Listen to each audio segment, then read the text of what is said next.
السلام علیکم. سر وعلیکم السلام. وعلیکم السلام ورحمۃ اللہ. اللہ آپ کو سلامتی دے. حکم کریں بھائی. کیا سوال ہے؟ سوال یہ ہے کیا جہنم سے کیسے وہ سر یہ جو میرا سوال یہ ہے کہ جو ایک کیا نام دفعہ ہے؟ نام تو جہنم- بتاؤ نا بھائی. سلام دے دو. نام بتاؤ. کہاں سے کال کیا؟ کچھ تعارف تو کرو نا پہلے. انصار علی ہے اور میں سندھ سے بات کر رہا ہوں، پاکستان. انصار علی سندھ سے. جی سر حکم کریں. سر یہ میرا سوال تھا کہ جو اگر بندہ کوئی جہنم میں چلا گیا تو پھر وہ جنت میں جا سکتا ہے یا نہیں جا سکتا؟ اگر وہ جا مومن سکتا ہے، بعض مومن گناہوں کی وجہ سے جہنم جاتے ہیں، پھر ان کی شفاعت سر. ہوتی ہے، پھر جنت چلے جاتے ہیں. جی ہاں، کافر نہیں جا سکتا، مومن جا سکتا اچھا سر، وہ جنت والا جو ہے وہ جہنم میں نہیں جا سکتا؟ ہے. جو جنت میں جاتا ہے وہ ہمیشہ وہاں رہتا ہے، وہاں سے جہنم نہیں جائے گا. ٹھیک ہے. اچھا سر، میرا ایک سوال تھا، وہ یہ کہ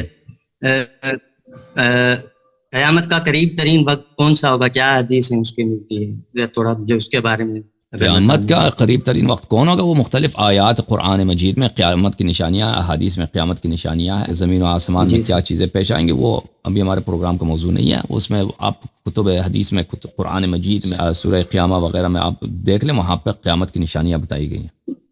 اوکے. اللہ آپ کو سلامتی. Thank you. Thank you. السلام علیکم. طارق صاحب کیسے ہیں؟ خیریت سے ہیں؟ اور ٹھیک ہیں آپ؟ مائکروفون کھول دیں اپنا بھائی. مائک کھول دیں بھائی اپنا. السلام علیکم سر.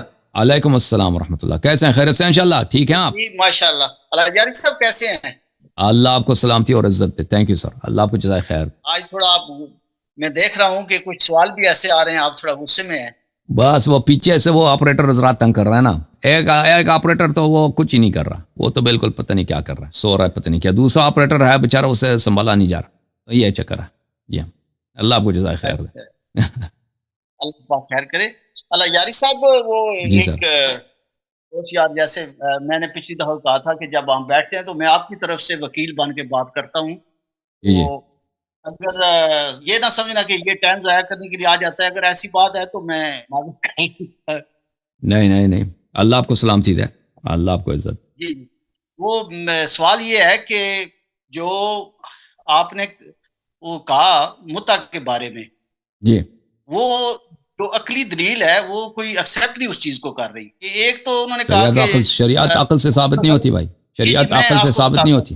جی چلے سن لینا کہ انہوں نے کہا جی ہم اپنے آپ کو خسی کر لیں. یہ بھی بات نہیں ہو سکتی کیونکہ انہوں نے واپس آواز آ رہی یہ تک نا کچھ، تو انہوں نے کیا واپس اپنی بیویوں کے پاس نہیں آنا تھا؟ یہ لفظ انہوں نے کیسے کہہ دیا؟ یہ ماننے والی بات نہیں ہے. تو پتہ نہیں، وہ تو آپ کے صحیح حدیث میں ہے نا، وہ تو آپ لوگوں کو جواب دینا ہوگا، ہمیں تو اس کا جواب دینے کا ضروری نہیں ہے. وہ آپ کے لوگوں کی روایت ہے کہ صحابہ نے کہا کہ ہم اپنے آپ کو خسی کر دیتے ہیں. وہ بہت ہی پرابلم، اس کا ایمرجنسی ہوگا نا، بہت ہی شہوت اس کا ہائی لیول کا ہوگا، برداشت ہی نہیں ہو رہا، کہتا میں خسی کر دیتا ہوں. واپس انہوں نے اپنی بیویوں کے پاس نہیں آنا تھا. شاید بیوی نہیں ہے نا، شاید اس نے بیوی نہیں تھا، شاید وہ مجرد تھا. ایک آدمی مجرد ہے، اس کی شادی نہیں ہو رہی. ایک آدمی ہے جو وہ غیر شادی شدہ ہے، اس کی شادی کہیں نہیں ہو سکتی بھائی. شادی کرنا اس کے لیے مشکل ہے، کوئی اس کو لڑکی نہیں ہے. وہ کہتا ہے بھائی چلو میں اپنے آپ کو کیا کر دیتا ہوں، اپنے آپ کو خسی کر دیتا ہوں تاکہ مجھ سے گناہ سرزد نہ ہو. اللہ جاری صاحب، میری گزارش یہ ہے کہ جی جب اس طرح کی آپ چاہے ہماری کتب سے ہی بات بتائیں تو یہ عقلی دلیل میں ضرور سوچنا چاہیے کہ یہ بات کسی حد تک صحیح ہے یا غلط. جو ہمارے علماء کہتے ہیں کہ حضور پاک صلی اللہ علیہ وسلم نے اس چیز کو منع کر دیا تھا. لیکن چلیں تھوڑی سی میری بات آج بھی دنیا میں دیکھیں، آج بھی دنیا مختلف جیلوں میں آپ جائیں نا، جیلوں میں وہ دوائی کھلاتے ہیں قیدیوں کو تاکہ ان کی شہوت ٹوٹ جائے. دنیا کے بعض ایسی جگہ ہیں ان کو شہوت توڑنے کے لیے کرتے ہیں، ان کے کھانے میں کچھ ڈالتے ہیں تاکہ ان کی شہوت کم ہو جائے. اگر وہ کسی صحابی کی شادی نہیں ہو رہی نا، وہ آپ شادی شدہ کی بات کر رہے ہیں، شاید اس کی شادی نہیں تھی. اب وہ ایک آدمی جو 4-5 دن کے لیے جاتا ہے واپس آتا ہے، یا 1 مہینے کے لیے جاتا ہے، وہ اس طرح بات تو نہیں کرتا. وہ اسی طرح کا کوئی آدمی ہوگا جو جس کی شادی نہیں ہے، اور وہ شادی بھی اس کا مشکل ہے بھائی، کہیں شادی نہیں ہو رہا اس کا، ابھی کہتا ہے کہ میں گناہ نہ کروں تاکہ اس سے کہ میں جہنمی بن جاؤں، اس سے بہتر ہے کہ میں اپنے آپ کو خسی کر دوں. شاید اس طرح ہوا ہوگا نا. چلے آپ دوسری طرف چلتے ہیں نا. پھر اگر اس کا فرض کیا وہ متع کر لیتا ہے تو جو بچہ یا بچی پیدا ہوگا اس کی کفالت کون کرے گا؟ اس طرح کی جو آپ سوال باپ دیکھیں، وہ اس کا اولاد ہے. جو بچہ متے سے پیدا ہوتا ہے یا جو متے کے نکاح سے یا جو دائم نکاح سے، اس میں فرق ہی نہیں ہے. وہ باپ کا اولاد ہے، باپ پہ لازم ہے کہ اس کا خرچہ دے دے، اس کی کفالت کرے. اور اگر باپ مر جائے اس کو میراث بھی ملے گا. باپ مر جائے بیٹے کو میراث بھی ملے گا اس سے. بالکل وہ فرزند ہے اس کا. اللہ یاری صاحب، میری ریکویسٹ یہ ہے کہ جب کوئی تحریر ہی نہیں ہے تو وہ بچہ کیسے بن جائے گا کسی جگہ پہ؟ یا تو پہلے آپ نکاح شو کریں نا اس کا. پہلے زمانے میں کہاں تحریر ہوتی ہے نکاح کے لیے تحریر کی شرط نہیں ہے. آپ ایک جگہ نکاح پڑھتے ہیں وہ نکاح ہو جاتی ہے بھائی. تحریر کوئی شرط نہیں ہے صحت نکاح کے لیے. اور اب ہے نا سند لکھتے ہیں نکاح کا سند لکھتے ہیں اس میں لوگ شاہد وغیرہ گواہ وغیرہ دستخط کرتے ہیں. وہ کوئی شرعی ریکوائرمنٹ تھوڑی ہے. اب بھی میرے خیال میں گاؤں وغیرہ میں لوگ نکاح پڑھتے ہیں نکاحی سے وہ ان کی شادی ہو جاتی ہے. کوئی ضروری نہیں کہ کوئی سند لکھ دے. یہ سند تو ہمارے زمانے میں انگریزوں کے آنے کے بعد کا زمانہ ہے. اس سے پہلے تو یہ شریعت میں نہ شیعوں کے پاس نہ احناف کے پاس مالکی کسی بھی فرقے میں یہ کوئی ضروری نہیں ہے کہ اس نکاح کے لیے شرط ہو صحت نکاح کے لیے کہ اس کو لکھا بھی جائے. ٹھیک ہے نا. آپ نے جواب دے دیا میں نے سن لیا پبلک بھی سن رہی ہے. اس سے مطمئن نہیں ہوتی اس طرح کی باتیں جو قرآن سے ٹکراتی ہیں یا یہ معاشرے میں یہ تو سیدھا جو ہے بچہ پیدا کر کے چھوڑ دیں گے کل کوئی اس کا والی وارث ہی نہیں بنے گا. وہ تو نکاح میں بھی ہو جاتا ہے بچہ. دیکھیں جہاں تک بچے کو چھوڑنے کا تعلق ہے وہ تو ہر دونوں میں ہو جاتا ہے نا. چاہے متع ہو چاہے پرماننٹ نکاح ہو دائم نکاح ہو. کتنے لوگ شادی کر کے چھوڑ جاتے ہیں شادی کر کے طلاق دے دیتے ہیں. شادی کرتے ہیں شادی کے 3 مہینے بعد ایک منٹ بھائی صاحب 6 مہینے بعد 1 سال بعد طلاق دیتے ہیں. ایک بچہ بھی ہے وہ خود غائب ہو جاتا ہے. خرچہ بھی نہیں دیتے. خرچہ بھی یا مثلا بعض ایسے کر شادی کرتے ہیں طلاق بھی نہیں دیتے خرچہ بھی نہیں دیتے. اس کا مطلب ہے جو پرماننٹ نکاح ہے اس کو بھی بند کرے نا. یہ تو دونوں صورتوں میں سر متع میں نہیں ہے دونوں صورتوں میں. کو پتا ہوتا ہے کہ اس کا نکاح ہوا ہے سب برادری کو پتا ہوتا ہے. اس طرح جو آپ گئے بس جی متع کر لیا اس سے ایگریمنٹ ہوا بس وہ باپ کہیں چلا گیا اور وہ یہ نکاح کے لیے شرط نہیں ہے بھائی صاحب. اب بات سن لیں نکاح صحت نکاح کے لیے شرط نہیں ہے کہ برادری کو پتہ چلے. بہت سارے لوگ چپکے سے بھی نکاح کر لیتے ہیں نکاح ان کی صحیح بھی ہوتی. اسی طرح متع کے لیے بھی شرط نہیں کہ وہ چپکے سے متع آپ کر سکتے ہیں اس کے لیے 10 شاہد لے کے پورے برادری کو کھانا بھی کھلائیں. اس کا متع ہو رہا ہے اس شخص کے ساتھ کر لیں بالکل کر. اس میں کوئی حرج نہیں ہے. لوگوں کو بتائیں سند بھی لکھ دیں ریکارڈ بھی کر دیں ویڈیو بھی بنا دیں. ٹھیک ہے کہ اس کے ساتھ ہوا ہے. یہ جو باتیں آپ کر رہے ہیں یہ آپ کے ذہن کی باتیں اس میں کوئی شرعی وجوہات نہیں ہیں. نہیں ذہن کی باتیں نہیں ہیں. آپ اتنے بڑے پلیٹ فارم پر بیٹھے ہوئے ہیں. اس طرح جو لڑکے ہیں وہ تو اس چیز کو بڑا آسان سمجھیں گے. یہ تو آرام کو جائز اللہ نے جب آسان بنا دیا اللہ نے جب آسان بنا دیا تو بہترین ہے نا. لڑکے لڑکیاں اگر اس کو آسان سمجھتے ہیں تو ان کی بہترین ہے. شریعت نے آسان مولوی نے کلچر نے صحابہ نے اس کو حرام بنا دیا. اللہ اور رسول صلی اللہ علیہ وسلم تو حرام نہیں بنا انہوں نے آسان کر دیا. ہمارے معاشرے میں کیا ہوتا ہے ہمارے معاشرے میں ہوتا ہے کہ لڑکے مرد لڑکوں کے ساتھ لگے ہوتے ہیں. کیوں ہوتا ہے اس طرح؟ اتنا لواط جو عام ہے پاکستانی معاشرے میں مسلمانوں کے درمیان افغانستان میں عرب میں دوسروں ملکوں میں وجہ یہی ہے. اس کی وجہ یہی ہے. اور زنا اتنا عام ہے کیونکہ جو اللہ نے جو شرعی طریقہ بنایا وہ کیا ہے وہ متع ہے. اس کو تو حرام کر دیا تو لازمی بات ہے جب حلال کا راستہ بند کر دیتے ہو تو لوگ مجبوری سے وہ اپنے نفس کو کنٹرول نہیں کر سکتے. وہ زنا میں پڑ جاتے ہیں یا لواط میں پڑ جاتے ہیں. بات کر دینا تحریر کچھ نہ کچھ تحریر ہو نا. ٹھیک ہے پھر تو ٹھیک ہے بھائی تحریر کر دیں کوئی منع نہیں ہے. ایک تحریر نہ کریں تو آپ 100 سند بنا دیں.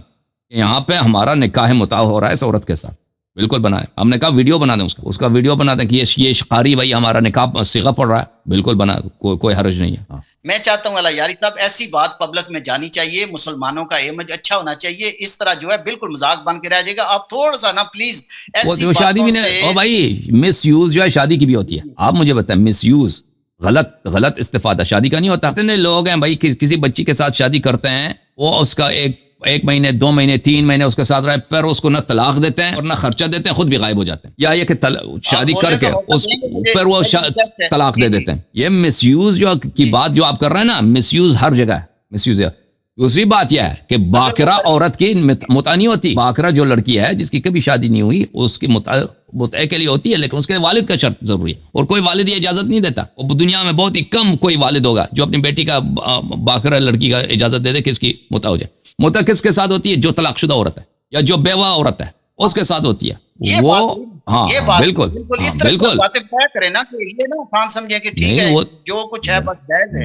ہر کسی کو جائز ہے. باقرہ لڑکی کی متع نہیں ہوتی. باقرہ لڑکی کی متع ہے لیکن اس کے لیے شرط ہے کہ اس کا ولی اجازت دے دے اس کا باپ یا اس کا دادا اجازت دے دے. اور باپ دادا تو اجازت نہیں دیتے نا. وہ تو اب دیکھتے ہیں کہ لڑکی کی مصلحت کس میں. لڑکی لا کے چلائے کہ بھائی میرا متع کرا وہ تو نہیں مانیں گے کہ بھائی نہیں. وہ کہیں گے تمہاری ہم نے پکی شادی کرانی ہے. اگر کوئی والد راضی ہو جاتا ہے بھائی کوئی ایسا سچویشن ہے وہ سمجھتا ہے کہ بھائی میری لڑکی کی مصلحت میں یہ ہے کہ اس کی متع ہو جائے وہ الگ بات ہے. وہ بہت نادر ہے. وہ ہزاروں میں ایک دفعہ بھی نہیں ہوتا. لیکن اس کے لیے باقرہ لڑکی کے لیے شرط ہے اس کے ولی کا. ہاں البتہ کوئی طلاق شدہ ہے کوئی بیوہ ہے وہ بیچاری اگر اس کو کوئی خرچہ دے دیتا ہے بھائی کہتا ہے میں تمہارے 1 سال کا خرچہ دے دیتا ہوں میرے نکاح متع میں آ جائے 1 سال کے بعد میری اور تیری چھٹی. اس کی مرضی اگر کرنا چاہے وہ کر سکتی. یہ حرام نہیں ہے. کوئی تحریر ہونی چاہیے, عالم دین بیٹھ جائیں, ایک چیز کا حل ہے. یہ نہیں کہ معاشرے کو کھلا چھوڑ دینا چاہیے. چاند عالم دین, میں کچھ عالم دین نہیں ہوں, لیکن معاشرے کو اس طرح باغی نہیں کرنا چاہیے کہ جہاں دل کیا کسی نے کہا ٹھیک ہے یہ میں 1000 روپیہ دیتا ہوں, تو یہ تو سر عام زنا کی بات ہے, یہ ماننے والی بات نہیں ہے. کوئی چاند عالم دین بیٹھ کے اس جس کو آپ زنا کہتے ہیں نا, جس کو تو آپ زنا کہتے ہیں, وہ قرآن کی آیت ہے. میں آپ کو قرآن کی آیت دکھا دیتا ہوں. نہیں, یہ لوگ جو ہے یہ جو کتابوں کے والے ہیں, تو یہ تو سن کے آپ ایسے لگتا ہے کہ ان کتابوں کو سنے ہی نہ جائے. یہ پتہ نہیں کہاں کیسی باتیں جو آپ معاشرہ کی باتیں کر رہے ہیں, کیا ان میں ان کا کیا فائدہ ہے کہ وہ اپنی بھتیجوں اپنی بھائیوں کو کہے گی ایسا؟ یہ کام کہنے والا ہے, یہ جس نے لکھا ہے وہ میں اب اس پلیٹ فارم پہ کچھ نہیں کہتا کہ اس کو وہ کیسا آدمی تھا, کون تھا, کیا کیسے زبان سے کچھ نکل جائے گا. اس نے کیسی باتیں لکھ دی ہیں, یہ جھوٹی باتیں لکھی ہیں اس نے. اس معاشرہ کو اپنی بھتیجوں اور بھائیوں کو اس طرح کرانے کی کیا ضرورت تھی؟ ان کو کیا فائدہ تھا؟ بس لانتی شخص ہے جس نے لکھا دی. بھائی جو امیر المؤمنین علی بن ابی طالب علیہ السلام کے جنگ میں لشکر لے کے جا سکتی ہے نا, اس کی شخصیت کا اندازہ کریں. اس کے کارنامے تو سے بہت, یہ تو کچھ بھی نہیں اس کے مقابلے میں. اس کے مقابلے میں تو کچھ بھی نہیں ہے نا بھائی. آپ دیکھو, ایک عورت ہے, کمانڈر بنتی ہے, فتوے دیتی ہے کہ آؤ لڑتے ہیں, مسلمانوں آ جاؤ, امیر المؤمنین علی علیہ السلام سے لڑتے ہیں. یہ کوئی چھوٹی بات ہے؟ پیغمبر نے فرمایا اس علی علیہ السلام کی محبت ایمان ہے, اور ان کی جو ہے ان کی نفاق, ان کی دشمنی بغض ہے. اور جو ان سے لڑے وہ مجھ سے لڑتا ہے. اس کے خلاف آ کے آپ, وہ بھی غلط بہتان پہ کہ عثمان کا قتل کیا انہوں لوگوں نے. دیکھو میرے بھائی, یہ قرآن سورہ نساء ہے. فَمَسْتَمْتَعْتُمْ بِهِ مِنْهُنَّ فَآتُوهُنَّ أُجُورَهُنَّ فَرِيضَةً. محمد جو ناگری نے کیسا اس کا ترجمہ کیا, جنس, اس لیے جن سے تم فائدہ اٹھاؤ انہیں ان کا مقرر کیا ہوا مہر دے دو. آپ کہتے ہیں نا پیسہ لے کے کسی نے کر دیا, یہ قرآن کی آیت ہے, پیسہ لے کے کوئی بھی عورت کر سکتی ہے. یہ طاہر قاضی کا ترجمہ. پھر ان میں سے جن سے تم نے مال کے عوض فائدہ اٹھایا, یہ فائدہ اٹھایا کیا ہے؟ متعہ کا بات ہو. فمستمتعتم, جن کے ساتھ تم نے متعہ کیا, انہیں ان کا مقرر شدہ مہر ادا کرو.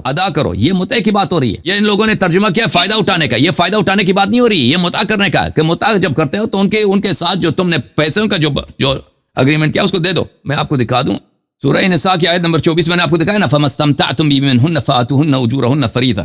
یہ کتاب ہے, میں آپ کو دکھاتا ہوں. یہ کتاب ہے المستدرک علی الصحیحین للحاکم النیشابوری, جلد نمبر 2, دار الفکر. کتاب چھپی ہے سنہ 1430 2009 ہجری میں. یہ صفحہ نمبر 420 ہے. یہ حدیث نمبر ہے میرے بھائی 3242. اب ملاحظہ فرمائیے اس حدیث کو. اس کو میں کچھ بڑا کر دیتا ہوں تاکہ سب کو نظر آ جائے. اچھا, اس کے متعلق حاکم نے فرمایا صحیح علی شرط مسلم. یہ حدیث بشرط مسلم ہے. 3242 وافقہ الذہبی فی التلخیص علی شرط مسلم. ذہبی نے بھی کہا یہ حدیث بشرط مسلم صحیح ہے. اب دیکھو میرے بھائی, سمعت ابا نضر یقول, ابو نضر کہتے تھے قرأت علی ابن عباس رضی اللہ عنہ فمستمتعتم به منہن فآتوہن اجورہن فریضہ. میں نے ابن عباس کے سامنے یہ آیت پڑھی ہے, جن عورتوں کے ساتھ تم استمتاع کرو یعنی متعہ کرو, پس ان کو ان کی اجرت عطا کرو.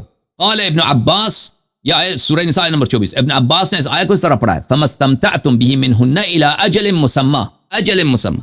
جب تم ان کے ساتھ متعہ کرو اجل مسمى تک. اجل مسمى بولتا ہے تعین شدہ مدت تک تم کرو. یہ ابن عباس کہہ رہے تھے کہ یہ قرآن کا جزو ہے. فَقُلْتُ مَا نَقْرَأُهَا كَذَلِكَ. میں نے کہا کہ اس طرح تو ہماری تلاوت نہیں ہوتی, ہمارے پاس جو قرآن ہے اس میں یہ الفاظ نہیں ہے إِلَىٰ أَجَلٍ مُسَمَّى. فقال ابن عباس وَاللَّهِ لَأَنزَلَهَا اللَّهُ كَذَلِكَ.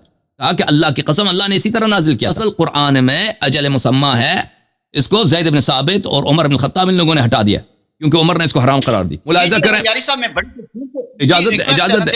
اجازت دے مجھے ایک دو مزید روایتیں پڑھنے. تفسیر طبریہ چاپ مکتبۃ التیمیہ ابن تیمیہ جلد نمبر 8. یہاں پر القول فی تاویل قوله تعالی فما استمتعتم منهن فاتوهن اجورهن فریضہ, یہاں پر ملاحظہ فرمائیے سودی سے روایت ہے فما استمتعتم به منهن الى اجل مسمى. اس نے بھی کہا کہ فاتوهن اجورهن فریضہ, کہ اس نے بھی کہا کہ یہی ہے کہ قرآن کی اصل قرآت یہ ہے فما استمتعتم, جس کے ساتھ تم متعہ کرو ایک مخصوص مدت تک, تو اس کے پیسے دے دو اس عورت کو. اچھا, فهذه المتعہ, اس نے کہا متعہ یہ ہے الرجل ينكح المرأة بشرط الى اجل مسمى, کہ کوئی مرد کسی عورت کے ساتھ ایک مدت تک نکاح متعہ کر لیتا ہے اور اس کو شرط لگ لیتا ہے کہ بھئی میں تمہیں 1000 روپے دوں گا یا 1 لاکھ دوں گا, جتنا بھی ہو, یا گھر خرید کے دوں گا, جو بھی ہے, سونا دوں گا, جو بھی ہے اس کو. وَيُشْهِدُ شَاهِدَيْنِ, 2 شاہد لے کے آتا ہے. وَيَنْكَحُ بِإِذْنِ وَلِيِّهِ, اور اس کے والد کا بھی اجازت لے لیتا ہے. وَإِذَا انْقَضَتِ الْمُدَّةُ فَلَيْسَ لَهُ عَلَيْهَا سَبِيلٌ, اور جب مدت ختم ہو جائے تو پھر یہ آپس میں اجنبی بن جاتے ہیں. بالکل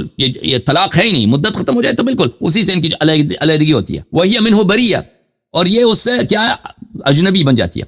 وَعَلَيْهَا أَن تَسْتَبْرِعَ فِي مَا رَحِمَهَا، اس کے بعد اس کو عدہ نکالنا ہوگا عورت کو کہ بھئی میں اس کی رحم پاک ہو جائے. وَلَيْسَ بَيْنَهُمَا مِيرَاث، عورت کا فرق یہ ہے نکاح متعہ میں اور نکاح عقد دائم میں کہ اگر مرد مر جائے عورت کو میراث نہیں ملے گا، یا عورت مر جائے مرد کو میراث نہیں ملے گا عورت کی، لیکن ان کے بچوں کو میراث ملے گا. لیس یرث واحد منہما صاحبہ، مجاہد سے روایت ہے فما استمتعتم به منہن یعنی نکاح المتعہ، یعنی قرآن میں فما استمتعتم به نکاح متعہ مراد ہے. پھر حدیث حدثني ابی بن ابی ثابت عن ابیہ اعطانی ابن عباس مصحفا، ابن عباس نے مجھے قرآن دیا تھا على قراءت ابی ابن کعب کی قراءت پر، اس میں یہ فرائیت المصحف، میں نے وہ مصحف دیکھا اس میں آیات اس طرح تھا فما استمتعتم به منہن الى اجل مسمى. پھر ابن عباس سے روایت ہے فما استمتعتم به منہن الى اجل مسمى، الى ماشاءاللہ اس طرح. اچھا اور بھی مزید روایات ہیں. تو عرض یہ ہے جس چیز کو آپ عیب سمجھتے ہو نا بھائی کہ کوئی عورت کو پیسے دے کر اس کے ساتھ نکاح کرے، یہ تو عیب ہے بڑا بھائی، یہ قرآن کی آیت ہے. معاشرہ اس کو عیب سمجھتی ہے، یہ معاشرہ بیوقوف ہے. یہ معاشرہ اسی لیے معیوب معاشرہ ہے. اس معاشرے میں گناہ بہت ہے، اس معاشرے میں زنا بہت ہے، لواط بے حساب ہے، طلاقیں بے حساب ہیں. اس معاشرے میں غریب عورتیں طلاق شدہ عورتوں کو مجبور ہو جاتی ہیں کہ وہ نستجیر باللہ گناہ کر جائیں، زنا وغیرہ کریں، لوگ ان کے ساتھ زنا کرتے ہیں. اگر یہ باب کھلا ہوتا نا متعہ کا، یہ باتیں نہ ہوتی، یہ انحرافات ہمارے معاشرے میں نہ ہوتے. میرے بھائی یہ قرآن مجید کی آیت ہے کہ جس عورت کے ساتھ تم متعہ کرو اس کے ساتھ جو طے شدہ پیسے ہے اس کو دیا کرو، ٹھیک ہے نا بھائی؟ اب بولو. جی یاری صاحب صرف 1 منٹ یا 2 منٹ مجھے بولنے کا موقع دیں تاکہ آپ کو بھی والوں کو پتہ چلے کہ پرابلم کہاں پر ہے. پرابلم اس آیات سے نہیں ہے، پرابلم مدد سے نہیں ہے. پرابلم یہ ہے کہ یہ ایسے آدمی ایک بچہ کوئی پیدا کر کے معاشرے میں چھوڑ دیں گے، اس کی کفالت کون کرے گا؟ جب تک کوئی تحریری چیز نہ ہو تو یہ معاشرے میں بگاڑ پیدا ہوگا. پھر کسی بچی جو اس طرح کوئی حملہ ہو جائے گی تو کسی کو کیا پتا چلے گا کہ اس نے متع کیا تھا یا زنا کیا تھا؟ کوئی تحریری سند ہونی چاہیے. یہ معاشرے میں کرپشن ہے، چند عالم دین بیٹھ کے اس کا کوئی حل نکالے، یہ اس طرح باغی نہ کرے لوگوں. بالکل. آپ اگر وہ دیکھیں، وہ تو جب میں نے عرض کیا نا سند لکھنے سے کوئی منع تو نہیں ہے. 1 سند نہ لکھیں 100 سند لکھیں، 100 سند لکھیں. بلکہ آپ نے خود کہا کہ ابھی میں آپ کہہ رہے تھے کہ اس کے باپ سے پوچھ لیں، اگر باپ بیچ میں رکھ لیں تو بات ختم ہوگی. صحیح بات ہے بالکل. یہ ابھی جو پڑھ رہے تھے اس میں آپ نے ذکر کیا ہے والدین کا، تو والدین کو شامل کر لیں تو بات ٹھیک ہے، بس کوئی اعتراض نہیں ہے. بالکل کوئی اعتراض نہیں. جی اللہ یاری صاحب بہت بہت شکریہ. اللہ تعالیٰ اللہ آپ کو عزت دے، اللہ آپ کو سلامتی دے، اللہ آپ کو عزت دے. تھینک یو سر، بہت مہربانی. جی اللہ آپ کو عزت دے. Thank you. اللہ آپ کو سلامتی دے.